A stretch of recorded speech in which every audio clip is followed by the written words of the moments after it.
Hey, mama friends. Welcome back to another amazing episode of the Mama Work It podcast, where we support women in the juggle of mom life, work life, wife life, fill in the blank life. I'm so glad you're here. My name is Marissa Lonick. I am your host and the founder of Mama Work It and a working mom myself of 4 kids. So thank you so much for joining us. I'm so excited to introduce you to our guest today. Her name is Brooke Jean, and she is the founder of Brooke Jean Unperfected. She's a licensed therapist, busy working mama, and recovering perfectionist on a mission to normalize normal. Through counseling, coaching, training, and the Unperfected Pod, she guides mamas to let go of who they think they are supposed to be in order to create the life they actually want. Brooke is also a mom of 2 kids herself, ages 20 and 6, and knows the juggle is real no matter what season of motherhood you find yourself in. So, Brooke, thank you so much for being here. And thank you so much for bringing up this important topic today of perfectionism. Yes, I'm so glad to be here with you in the community. Thank you for having me. And I'm excited to talk Absolutely. all things perfectionism and even more important, unperfecting our lives. Yes, I love that. I love that. Mhm. Well, Yeah. let's get started by just hearing a little bit more about your background, your story. How'd you get here? Oh, yeah. Okay. We're going to have to give you the short version because this could be the podcast alone. So I think it's important to start with the fact that I got pregnant with my oldest, Camden, who's 20. In college, because that really changed the trajectory of where I was going. And because I was going to be a young single mom, I did an internship with Target and started my career in corporate America. And I spent 10 years climbing the corporate ladder, being the perfect leader, the perfect boss. Like what I now know was overachieving as a trauma response and raising my son and trying to be like, trying to keep up with the most successful people at Target while trying to keep up with like the best stay at home moms when I wasn't at work. So I was just toggling between both worlds, trying to be the perfect fit, like you said, fill in the blank. And it was in 2012. I was 33 years old. I was running like the hardest, toughest Target store in our group when a massive community crisis and trauma happened. And in the rebuild of that, I realized that it was my time to step off the hamster wheel. I was not going to be able to keep up. I didn't want to keep up. I had like remembered trauma and I just knew like I've done what I needed to do up to this point. Now I get to do what I want to do, but I need to know who the heck I am buried under all these roles and responsibilities first. So I left my corporate career, which everyone thought I was absolutely crazy to do. And I took 6 months off to shed the corporate skin and do yoga and be in therapy and like unearth who I was underneath this perfectionist, and then went back to school to get my master's in counseling psychology. And 2 days after graduation, launched my business 10 years ago, which originally was Brooke Jean Counseling and Coaching. I knew I wanted to do therapy and coaching right out of the gates. And then, gosh, was it 3 years ago, maybe even 4 years ago, went through a big rebrand to Brooke Jean Unperfected because I had my second kiddo, my daughter, Chloe, 14 years later. And I noticed a significant rise in the expectation of the modern mom between my daughter and my son. And I also got hit with pretty gnarly postpartum depression and anxiety. And I just saw this parallel in the rise in expectation of mom, paralleled the rise in our mental health conditions and struggles. And I became really passionate about this whole like letting go of who we think we're supposed to be so we can actually uncover who we are. And so now, the brand has a couple different arms to the business. We do have a private practice where we do counseling and EMDR and brain spotting, but I also have a mastermind for that high achieving, ease seeking working mom. And then I also work with companies where we're kind of their on staff energy coach, leadership coach, wellness coach. So we do a lot of different things, but really am just here to remind people that life is better unperfected, truly. Yeah, thank you so much for Mhm. sharing that. I want to go back Yeah. to something that stuck with me when you Hmm. said, I took 6 months off to shed my corporate skin. Yeah. I got chills when you said that because I Mm. think that a lot of times we're so wrapped up in our identity of what we do. Think about it. When you have small talk with people, it's like the first question, "Oh, hey, what do you do?" It's just like I'm the it's target queen. I who was you the target are. queen. Like, Yeah. And I bet everyone who knew you, like mhm. knew that was such a big part of who you were. Yeah. So talk to us about what that journey was like during those 6 months of how you did shed that skin. Yeah, it's a real thing. And honestly, it takes longer than 6 months, like, it took me years. I would wake up on Black Friday like the mom on Home Alone, like, like, "Oh my god, I forgot something really big and important," because Black Friday was always our busiest day, and it was like a marathon getting ready, and now I'm waking up and I have nowhere to go, and my nervous system still was imprinted that this was a busy day. That happened for years. I would go into a Target store and hear the walkie and think I needed to respond because a team member had the walkie. Like, it takes a long time. For me, step one was working through the trauma that I had just remembered that was buried, and getting into therapy and starting to peel back those layers of like, wow, I just remembered this. And oh my gosh, now so many things make sense. And how do I talk through it? And how do I release it? And how do I get it out of my body or renegotiate it? And then it was like a lot of quiet time, right? Meditate. That's kind of the same time I started my healing journey. I was also having a spiritual awakening. I now know. So I started trying to connect to the divine and meditating and feeling really held and supported by angels and communicating and trying to remember like I'm a soul and what am I here to do and journaling and getting out in nature. I did a lot of long hikes where I would just be with myself. And what I realized is I was so uncomfortable being with myself and not having that identity that was target and mother that became my armor between me and life. I felt like I was just free falling, so vulnerable, naked, and afraid, and so sensitive. And so I just started getting curious about those sensitivities. I started trying to titrate sitting with those sensitivities while layering in all these coping things, right? Like meditation and yoga and therapy and nature and all of that. And just I remember I bought a workbook, The Courage to Heal, and I worked through the workbook. And then I found like Gabby Bernstein, and then I found Brene Brown. And then I found like I started finding all of these people and coming to their programs and reading their books and finding other women that were waking up and doing healing and just starting to like remember who I was as a child. Like, who was I growing up, and how can I bring some of that into my world now? And just asking yourself, like, what is it that I really want? And I have to say that when I first started asking those really bold and courageous questions, not a lot of information came because I had a really unhealthy relationship with my body, and I had been sabotaging for so long through bad habits that hurt my body that when I suddenly wanted to like make peace and ask my intuition what was up, it was like, we don't trust you.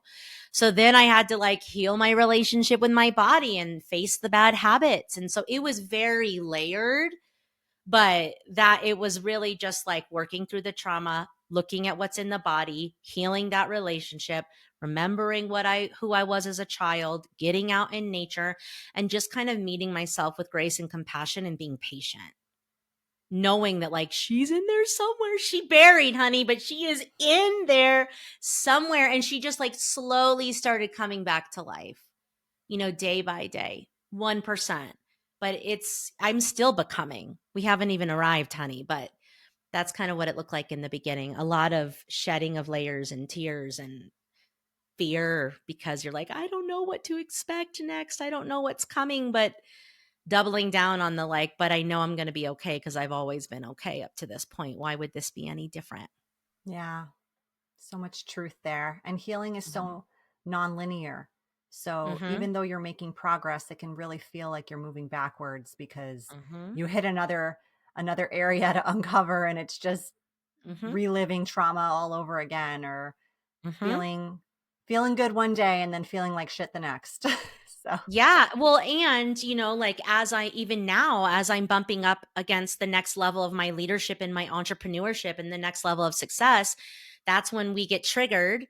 And that's when we realize there's another round of work to do to step mhm. into that higher. realm of leadership or frequency or whatever you resonate with. So it is an ongoing journey. It is not linear. But I think, I love this stuff. I love the becoming. I think that's really what my soul is here to do, is to grow and to help others do the same. So it's messy, but it's also beautiful, truly. Yeah. We had a guest on the show one day say, when you're growing, you're glowing. And I think that that's Oh, yeah. so true. True. Yes. Yeah, you can feel it, right? Like I can feel when I'm sitting with someone who's going through it, and it's beautiful. And it makes some people uncomfortable, but not me. I'm just like, hell yeah, dude, let's sit in the shit together. We got this. Let's go. Like, you're literally becoming what could be more beautiful than that. And because as a mom, it's so easy for us to get lost. We're just trying to be the best mom, and we're trying to raise these healthy humans, and we want to get it Yes. right because we love them so much. And the next thing we know, we wake up and we're like, but who the hell am I? Like, I don't even know what I want to do with my, 2 hours a day that I just found, like, retrieved for myself. Like, we get Hmm. lost. We really do. And yet the rediscovering is just a cool thing to witness in other women and to go through myself too. Yeah. Agree. So, Mhm. Brooke, I'm so curious. What does it mean to be unperfect in your book? Mhm. Yeah. So unperfected is really just the healing and becoming and rising that I'm already kind of pointing to. It's the waking up one day and realizing you've done all the things that are right according to society's standard, but still being deeply miserable or unsettled or unfulfilled. And it's burning the candle at both ends, and yet feeling like there's never enough of you to go around, and just feeling like a failure, and coping in unhealthy ways, and just realizing like I cannot be all the things to everyone. Like, I like to say how we used to have to keep up with the Joneses, and now we have to keep up with the Kardashians.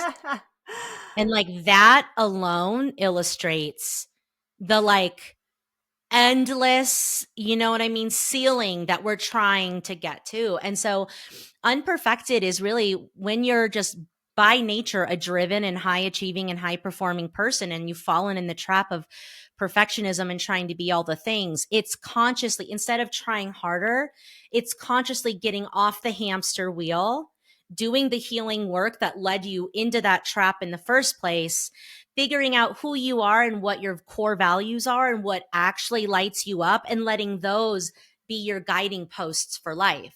So as a working mom, I everything I do comes through the lens of my values, purpose, pleasure, and playfulness. So I don't say yes to everything. I say yes to things that make sense in terms of what matters most to me and my family. I'm super passionate about quality time, but I'm not as passionate about having like the perfect home cooked healthy meal every night. Like, I'm cool eating out. So it's like, as a mother, helping you decide what matters to you and your family, and choosing just a couple of things to kick ass at, not trying to keep up with all the things. And in doing that, we regulate our nervous system, which allows us to tap into our gifts. And then I love when women can, from that place, create in the world, whatever that is. If they want to create the family they want, if they want to start the business they want, if they're looking at what the next offer is for their business. Just, I love when women can like start living in alignment with who they're born to be and what they're here to do, not what the world told them they should be. So it's about embracing your messy and understanding that our magic is in our mess. Let's stop pretending that everything's perfect and good on social media. That's not real life. All right. Your worst things don't disqualify you from an abundant and beautiful life. It's shedding the shoulds. I should work long hours because I took my baby to school. I should go to yoga 3 times a week. I should have sex with my partner 2 times a week. I should. It's like the shoulds are paralyzing us.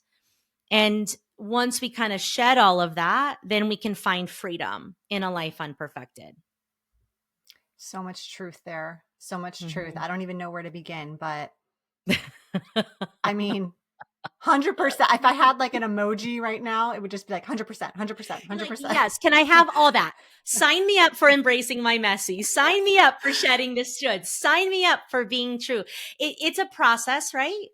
But I think if we were to just make it really simple, it's just that like there is so much beauty in the messy and we all have it and it's okay. Yeah.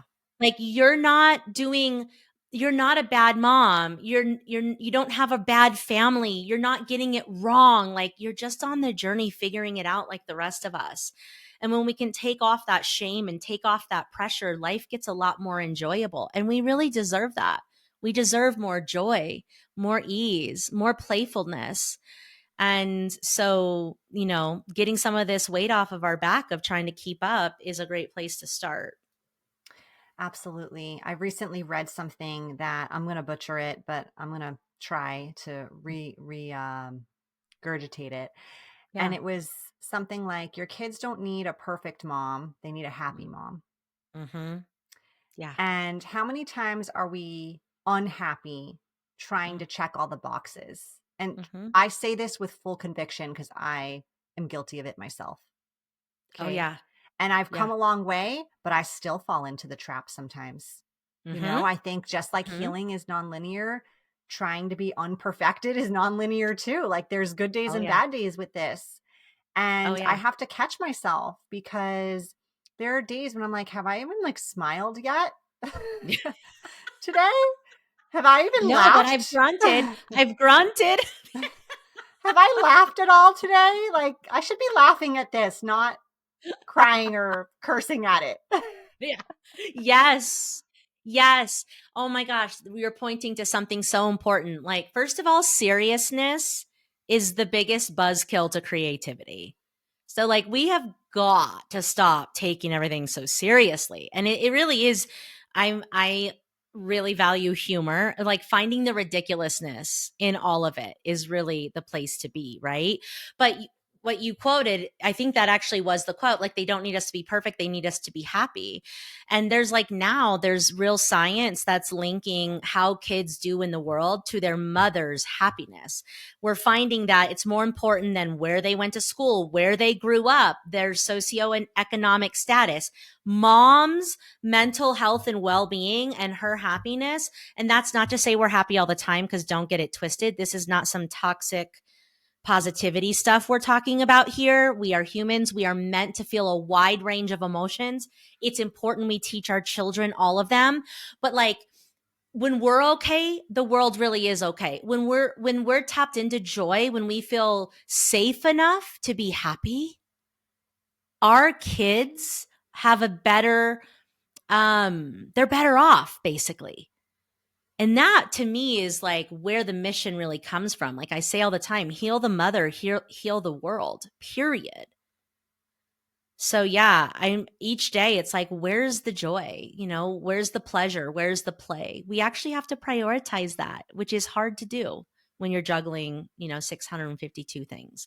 But when we don't, and this is a clue that you are ready, my love, for the unperfected method, is resentment.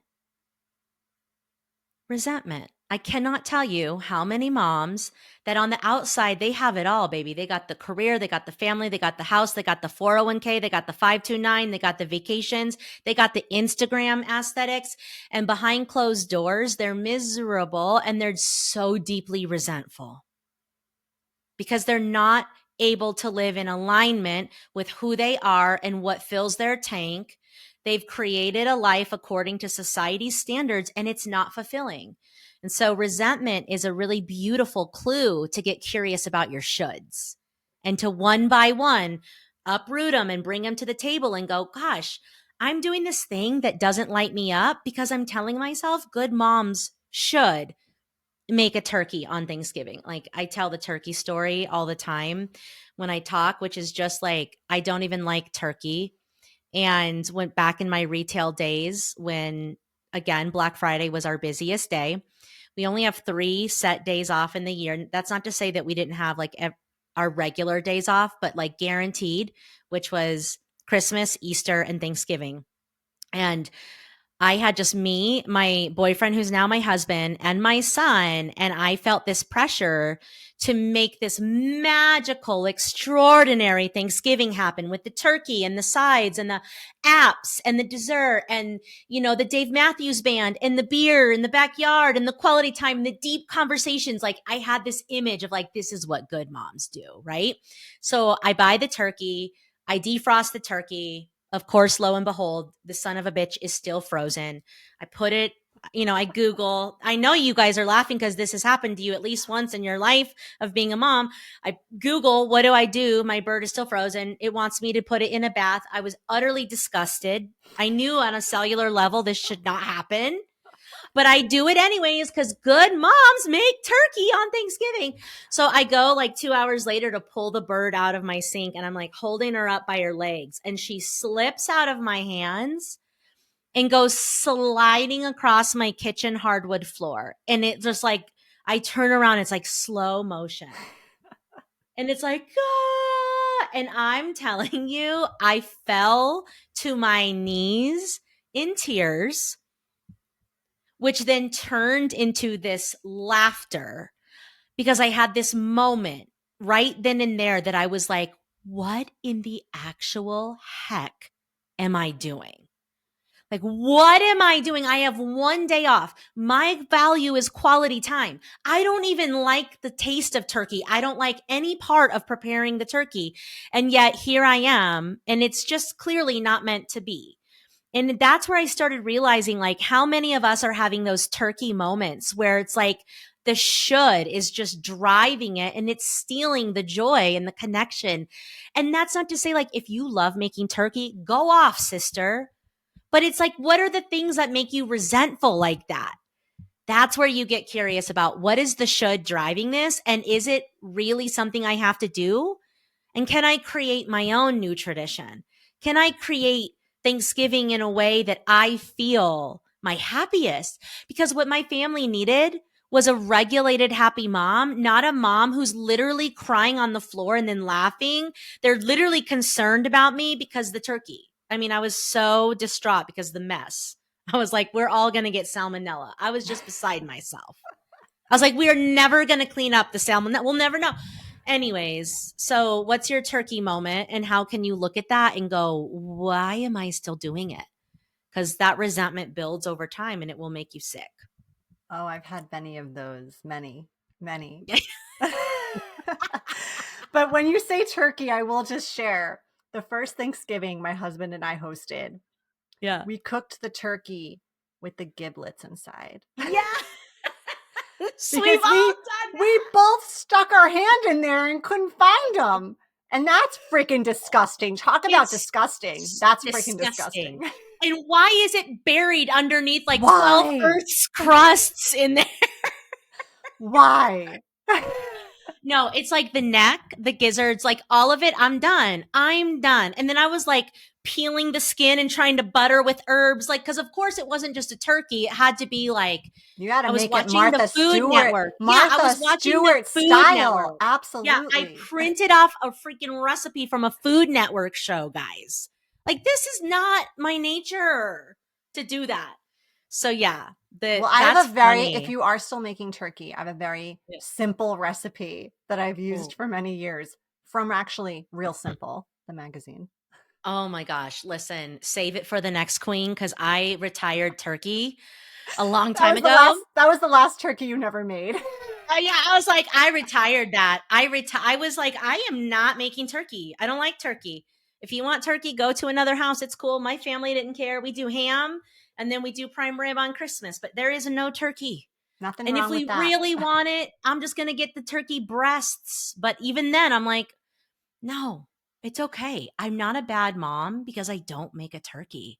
But it's weird because I actually really felt like I was supposed to make that turkey. Well, it's a subjective thing, right? It's Mm-hmm. like some people think success is one thing versus something else. Like some people Mm-hmm. think being a good mom means this versus that. For you, Yes. it meant Yes. putting on that perfect holiday. Yes. Yeah. Well, and that's what I try to help women see is like there is no such thing as perfection because I put women through this exercise, like brain dump all the things that come to mind when you think about a good mom. And people will put things like, she shows up for everything. She's kind. She's patient. She's involved. She puts on beautiful holidays. She's wearing, she cleans and all these things. But everybody's image is different. So what I thought made a really good mom is different than what you think. And so how would we ever know what's right? And then it's just constantly that expectation is increasing with the influx of information we're getting on the internet on how to be the perfect everything, and social media plastering just the highlight reels. And so it's confusing, and it's a never ending bar that keeps rising. So instead of trying to keep up with the rising bar, I say we collectively hold hands, take a deep breath, and lower the effing bar, and then lower it again, and then lower it one more time. And we're still killing it in life at that level. At Hmm. least the moms that I know, they are, right? It's like they think that I try to tell them, your worst day is still pretty incredible. Your worst day is actually still well above average. Yeah. So, can we hang out? And that's not to say you can't have high standards, big dreams and goals. Yes, but when we're not wasting our energy trying to be perfect, we can channel it into our relationships, into our creations, into what we want. And it's just about intentionality, really, at the end of the day. Absolutely. Absolutely. Yeah. Brooke, what's the one thing a mama listening can do today to rid herself of the perfect burden she may be carrying? Yeah. Everything begins and ends with awareness. So, starting today, try to pay attention in a non judgmental way. That is key, my friend. Non judgmental. We're not giving ourselves another reason to criticize ourselves. Start to pay attention where you're over giving. Where are you over giving? And it's probably creating some resentment. Look at your calendar. If you were to open up your calendar right now and you were to scan through everything that's on your agenda today, which one is life giving? I call it energy rich. You squeal a little in delight. You're like, I can't wait to have that conversation with Marissa Lonick. And then there's one on there that your gut falls out from underneath you, and you're like, oh, for F's sakes, Billy. Why? Why am I doing this? Get curious about that. Why do you keep saying yes to that? Why do you keep working with that client? Why do you keep overextending and overcommitting? And meet it with curiosity. If you can just start to build that awareness, it's going to give you so much information to then later take action on. But we can't change what we're not aware of. And because a lot of the driving forces behind perfectionism are so deeply buried and unconscious, we don't even know why the hell we're doing half the stuff we're doing. Really. Mhm. 5% of us is conscious, which means 95% of our operating system, our thoughts, our feelings, our behaviors, our beliefs, our patterns, our urges, all of it, our habits, they're all coming from the subconscious. So you're overextending without even knowing you're doing it. You're saying yes when you mean no without even knowing you're doing it. You're trying way harder than you need to, more than you realize you're doing it. So everything starts with that step of building the awareness around your tendencies where you're overextending and meeting them with a deep breath and so much kindness and love.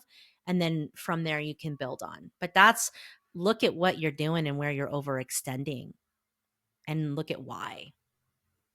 Thank you. I love that. I love that. And Yeah. it's a really simple step we can all do. Mhm.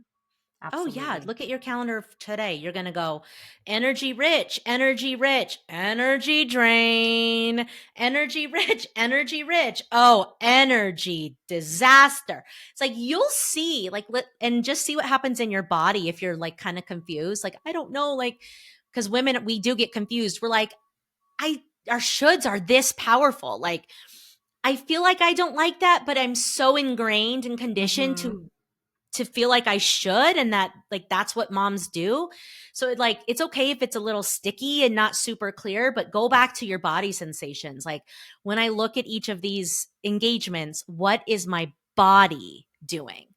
Does it feel open and flowy and free and maybe even a little excited, or does it contract and like, oh, harden or get nauseous. Look at your body. Your body knows, baby. Your body knows. Absolutely. And I just want to mention, if you are looking at that list, or, even if it's not in your calendar, but you make a list of all the things that you're doing that day or you did that day, and you're like, well, but who's going to do this if I don't? Because I think a lot of moms will be faced with that. Yes. I just want to challenge you in that thinking, and maybe you'll have something to add to this, Brooke, but I want to challenge you in saying to yourself, there are probably 10 creative solutions for someone else to do that task. And you just Mm-hmm. haven't dug into that because you haven't challenged yourself to do that thought process, to go there. Mm-hmm. You just have accepted that this is you and this is what you do. And you've Mm-hmm. taken that on, and maybe for a while it worked, and maybe in this moment it's not. Mm-hmm. And it could Yeah. be a temporary, even switcheroo or solution or fix. And you could always Mm-hmm. go back to it later. Mm-hmm. Yeah. And one of our biggest obstacles is this: we feel like we don't want to burden others. So we have to, and what we don't realize is that's actually codependent. So many of us Mm. have codependent tendencies. So we should be asking our partner to step up and share the load. We can ask our neighbor to get our kiddo from school. We can ask for an extension on that. We can hire help. But a lot of times we're like, but I feel bad asking. And it's like, no, boo boo, no, listen. That's what we need to work on. Like, no, people want to help. You're absolutely right. There's 10 creative solutions, and you need to take the time to figure it out. You need to have the courage to ask for help, and you need to get out of your mom guilt of feeling like you're burdening people. And also, surprise, some of that stuff really never mattered in the first darn place. You ever have those emails or like things on your to-do list that every Monday or Sunday you're writing out next week's or this week's to do, and that thing keeps like coming from last week, and the week it just travels to each new to-do list because it's Yep. not ever going to get done. What if you were to just cut that puppy all the way off? Nothing would actually Nothing, happen. because you're not doing it anyway. Right. So I cannot tell you how freeing it is. Like, I've just decided, like, we don't do turkey anymore. I've just decided I don't need to volunteer once a week in my kid's classroom. I've just decided we don't need more than one extracurricular. I've just decided I don't need to do any of this stuff. Like, either I can outsource it or it wasn't that damn important to begin with. And it's really scary at first when you start doing that. And then it's liberating, and it's almost a little addictive because you're like, what else can I just decide It's like is not decluttering your important life. anymore? Yeah, Yes. decluttering your Yes. life. Yes, but we do need support, and it is okay to outsource. I'm like feeling like I want to outsource almost everything besides the quality time with my family and the parenting time and the special time with my husband and my friends and the creation and things in my business. Everything else I'm looking at like, who can help me with this? Who's got me? Truly. So let go of the guilt of asking for help too, is the piece there. So good, Brooke. All Hmm. right, we are going to move on to our lightning round now, where I'm just going to ask you a few random, just for fun type questions so our listeners can get to know you a little bit more personally. Are you ready? Bring it. Bring it. Okay. Tell us, if they made a movie about your life, who would you want to play you? Kelly Ripa. Oh, such a good choice. I love her. Okay. Have you read her book? Have you read her book? No, but people, my whole life, well, my adult life, people have said that I remind them of her. And like, she's quirky and she's fun, but she's, like, I like her personality. So that's who I would want to play me. But I'll read her book. What's it You called? need to read her book. It's called Really? Live Wire. It's her memoir. We're going to Oh, sidetrack for a minute. yeah. It's Live called wire. Live I'm Wire. writing it It's down. so good. I laughed hysterically. I ugly cried. Then I posted about it on my stories, and Kelly freaking Ripa, because she's so awesome, responded to me No, and she reshared it. didn't. No, she didn't. Girl, that is a moment. That is a So I love moment. that you said her, She because I she just love keeps it her. real. She's Yeah, amazing and she she keeps it does. real, and that's kind of how I roll too. So I love that story, and just because of that, I'm literally gonna get that book and I'm gonna read it. It's And then even we can talk funnier, I about it. think, if you listen to it, just saying, Oh, because yeah, because her she personality, narrates her it. voice. She Okay. narrates it. Yes. Okay, I love a moving good on, moving on. audiobook. Okay. What if you could have any superpower, what would it be? Oh, any superpower. Mm. Hmm. Probably that I would be able to bring all the elements of everything that I want into my reality in the here now. So in other words, like, can I bring the ocean to Denver, Colorado? Like, can I bring gosh, my people too. Just bringing everything that brings me the most to life to me here and now, which you can do through visualization, but I would love it in the physical reality. Love it, love it. Mhm. What's your go-to get it done song? Oh gosh. Oh, I have so many. I have like a whole playlist, but I do love Rollin' in the Deep by Adele, and I also love Single Ladies by Beyonce, but it's like it's constantly changing. I also love 90s hip hop, so I do feel like I need to make a plug for 90s hip hop because that's Yes. like I mean, the who playlist I listen to in the doesn't shower. I love know, 90s dude. hip hop? Okay, let me give you guys a little hack, a little life hack. I Go. take a shower. I got these LED speakers that can go in the shower, and I jam out to my 90s hip hop Pandora because I'm old like that station. And I do my shower. I've got my like Biggie Smalls going, and I take like a little 2-minute cold shower. And I'm telling you, by the time I get out of the shower, I am vibing so high. I feel like I'm just unstoppable You're until ready to whatever, like, take over the world after yeah, that. and for the next 30 minutes at least. Amazing. I love it. That is a Yeah. good life hack. Thank you. Yeah. All Changed my right. life. All right, Brooke. Well, tell our listeners where they can find you.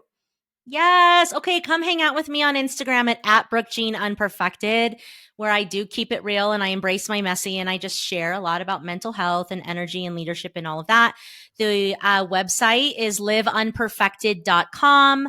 I have a podcast called The Unperfected Pod. I got to have an awesome conversation with you. That one's actually coming out next week. How exciting is Yay. that?